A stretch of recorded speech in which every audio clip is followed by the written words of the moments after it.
So guys इस video में अपन समझेंगे कि जियो डीएलटी पे हम हमारी सेंडर आईडी कैसे अप्रूव कराएं, क्योंकि जब तक आपकी सेंडर आईडी डीएलटी पे अप्रूव नहीं होगी तब तक आप फास्ट टू एसएमएस से भी मैसेजेस नहीं भेज सकते। तो जैसे हमने लास्ट वीडियो में देखा था, पूरा रजिस्ट्रेशन प्रोसेस समझा था कि कैसे पूरा रजिस्ट्रेशन करना है। तो जब आपका रजिस्ट्रेशन सक्सेस हो जाएगा उसके बाद आपको साइन इन करना है।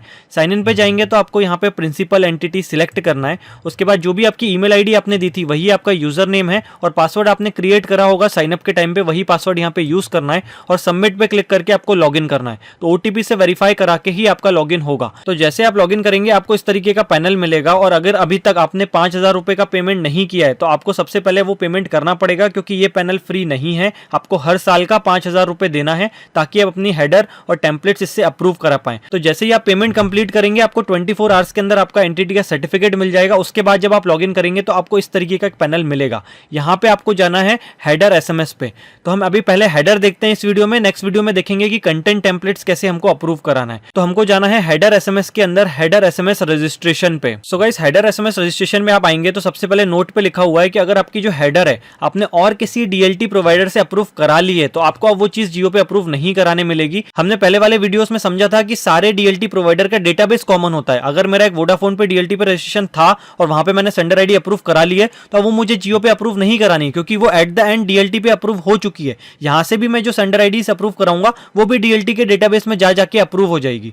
तो अब यहाँ पे देखिए सबसे पहले ऑप्शन आता है हेडर वैलिडिटी का। इसका मतलब है आप जो ये हेडर सेंडर आईडी बनाने जा रहे हैं वो आप क्या बस 15-20 दिन के लिए यूज करने वाले हैं, या आपको लॉन्ग टर्म सेंडर आईडी चाहिए जो कि परमानेंट आपके साथ रहे, आपकी कंपनी के साथ रहे और वो पर्टिकुलर सेंडर आईडी और कोई पूरे इंडिया में यूज ना कर पाए। तो अगर आपको कुछ कैंपेन्स निकालने हैं जो कि अलग सेंडर आईडी से निकालने हैं तो उसके लिए आप यहाँ पे टेम्परेरी हेडर्स जो हैं वो अप्रूव करा सकते हैं। तो 30 दिन, 15 दिन, 45 डेज, 60 डेज ऐसे आप अप्रूव करा सकते हैं। जितने भी दिन आप सिलेक्ट करेंगे उतने डेज के बाद वो सेंडर आईडी जो है वो रिजेक्ट हो जाएगी, सस्पेंड हो जाएगी, फिर वो वापस से फ्री पूल में चली जाएगी और कोई उसको यूज कर सकता है। लेकिन अगर आपने लॉन्ग टर्म सिलेक्ट किया है तो आपकी सेंडर आईडी आपके साथ ही रहेगी और वो पर्टिकुलर सेंडर आईडी और किसी को नहीं मिलेगी जब तक वो आपके साथ है, सस्पेंड नहीं होती है। इसके बाद आपको आना है हेडर टाइप में। अब यहाँ पे देखिए दो टाइप आते हैं, पहला आता है प्रमोशनल, दूसरा आता है अदर्स। तो प्रमोशनल मतलब जितने भी प्रमोशनल कंटेंट आप अप्रूव कराएंगे, जो कि हम आने वाले वीडियोस में देखेंगे कंटेंट टेम्पलेट्स में। तो आप नीचे देखेंगे तो यहाँ पे बताया जा रहा है कि प्रमोशनल हेडर जो है वो 6 डिजिट की ही होती है और जो उसका नंबर रहेगा वो कैटेगरी के हिसाब से स्टार्ट होता है। यानी कि जैसे मैंने हेडर टाइप प्रमोशनल सिलेक्ट किया, उसके बाद मैंने कैटेगरी पे सिलेक्ट किया, तो यहाँ पे बहुत सारी कैटेगरी आ रही है। तो यहाँ पे हर कैटेगरी का एक नंबर डिफाइन है। जैसे मैं बैंकिंग सिलेक्ट करता हूँ तो यहाँ पे देखिए यहाँ पे लिखा हुआ है न्यूमेरिक ही होगी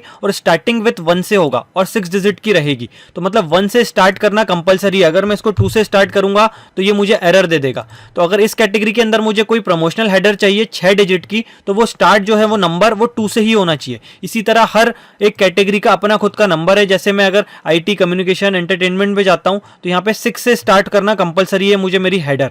तो इस तरीके की लिस्ट होती है। तो हर कैटेगरी की अपनी हेडर रहेगी और उस हेडर जब भी आपको मोबाइल पे मैसेज आएगा तो आप इवन वो पता भी लगा सकते हो कि वो अगर प्रमोशनल मैसेज है और न्यूमेरिक सेंडर आईडी से आया है तो उसका जो फर्स्ट डिजिट होगा वो एक कैटेगरी को डिफाइन करेगा। तो उस कैटेगरी के हिसाब से आपको आपकी हेडर बनाना है। जैसे मैंने कम्युनिकेशन वाली कैटेगरी सिलेक्ट करी है, मुझे एक हेडर बनाना है, तो यहाँ पे मैं कुछ भी एक हेडर बना सकता हूँ। 6 डिजिट की होगी और वो स्टार्ट भी 6 से होगी।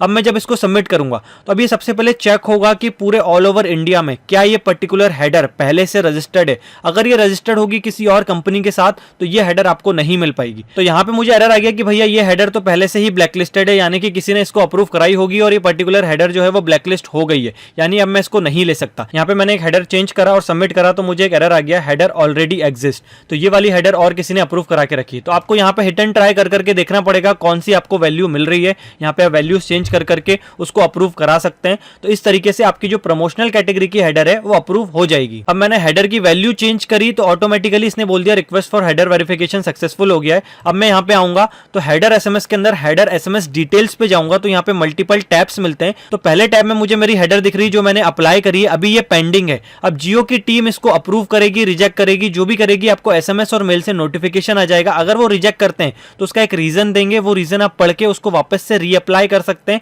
और अगर वो अप्रूव हो जाती है तो वो रजिस्टर्ड में चली जाएगी। तो जब तक ये अभी पेंडिंग फॉर अप्रूवल है तब तक आपको वेट करना है, क्योंकि अभी ये डीएलटी के डेटाबेस में नहीं गई है, ये जियो के लेवल पे अभी पेंडिंग फॉर अप्रूवल है। जैसे ही जियो की टीम इसको क्लिक करेगी अप्रूव तो ये ऑटोमेटिकली रजिस्टर्ड वाले टैब पे चली जाएगी और उसके बाद आप ये पर्टिकुलर सेंडर आईडी जो है वो फास्ट टू एसएमएस में ऐड कर सकते हैं और फिर मैसेजेस भेज सकते हैं। अब गाइस समझ लेते हैं, अगर मुझे न्यूमेरिक हेडर नहीं चाहिए, प्रमोशनल की हेडर नहीं चाहिए, मुझे तो भैया अल्फा न्यूमेरिक हेडर चाहिए, तो उसके लिए मुझे क्या करना है, तो आप यहाँ पे आएंगे, header validity long term select करेंगे, उसके बाद हेडर टाइप में आपको अदर सेलेक्ट करना है। अब इसमें 3 रूट होते हैं अलग अलग, मैं आपको ब्रीफ में बता देता हूँ। जो ट्रांजैक्शनल रूट है वो सिर्फ बैंक ही यूज कर सकता है और कोई भी यूज नहीं कर सकता।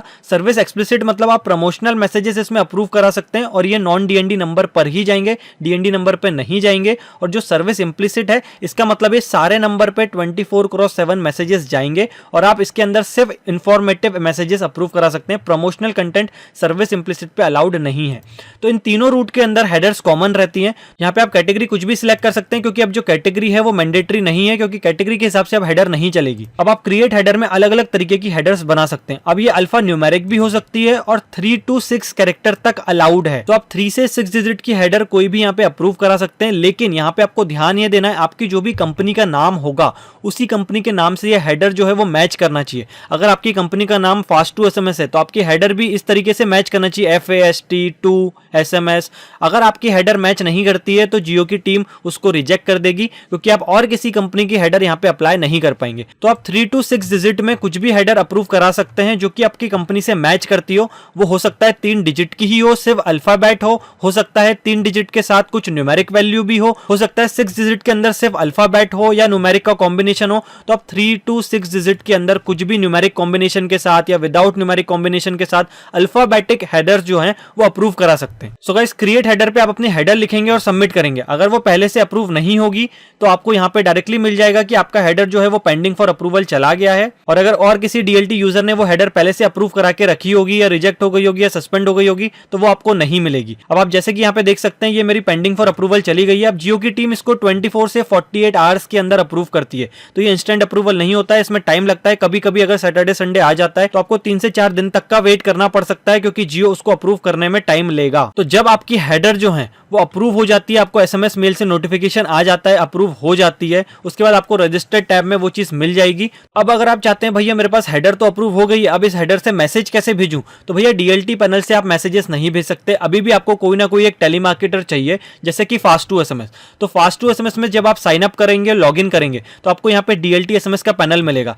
आपको डीएलटी एसएमएस पैनल पे जाना है, उसके बाद यहाँ पे यस पे क्लिक करना है। यहाँ पे अपनी कंपनी का नाम और आपकी एंटिटी आईडी हमको देना है। सो एंटिटी आईडी आपकी ये पीई आईडी है, इसको आपको कॉपी करना है और यहाँ पे आपको पेस्ट करना है और यहाँ पे एक अप्रूवल स्क्रीनशॉट लगाना है। तो आपको एक सर्टिफिकेट मिला होगा, वो सर्टिफिकेट यहाँ पे अपलोड करके सबमिट कर सकते हैं। सो जैसे ही आपकी एंटिटी आईडी अप्रूव हो जाती है, उसके बाद आप डीएलटी एसएमएस सेक्शन पे जाएंगे तो इस तरीके का आपको पॉपअप आएगा, जहाँ पे अब अपनी आप सेंडर आईडीज ऐड कर सकते हैं जो आपने अभी अभी अप्रूव कराई है जियो पे। तो एंटिटी आईडी में आप अपनी एंटिटी आईडी सिलेक्ट करेंगे और अगर आपको मैनुअली टाइप करना है सारी सेंडर आईडीज तो वो आप मैनुअली यहाँ पे टाइप करके उनके स्क्रीनशॉट्स लगा सकते हैं कि भैया हाँ ये अप्रूव हो गई है जियो डीएलटी पे, या तो आप अपलोड एक्सेल कर सकते हैं। सो यहाँ पे रजिस्टर्ड वाले टैब पे ऑप्शन आता है डाउनलोड एज एक्सेल। तो जितनी भी आपकी हेडर्स होंगी सारी आप यहाँ पे डाउनलोड कर सकते हैं एक्सेल के अंदर, और वही एक्सेल आपको यहाँ पे बस अपलोड करके सबमिट कर देना है। तो जैसे ही अपनी आप एक्सेल फाइल यहाँ पे ऐड करेंगे तो Fast2SMS के पास एआई बेस्ड सिस्टम है। अगर आपकी हेडर डीएलटी डेटाबेस पे अप्रूव्ड मिल जाती है Fast2SMS को, तो आपके अकाउंट में 5 मिनट के अंदर जो आपकी हेडर है वो एक्टिवेट कर दी जाएगी। उसके बाद आपके पास ऑप्शन आएगा कि अब आप अपनी डीएलटी की कंटेंट टेम्पलेट्स इस हेडर के साथ ऐड कर सकते हैं, क्योंकि जब तक आप अपनी कंटेंट टेम्पलेट्स ऐड नहीं करेंगे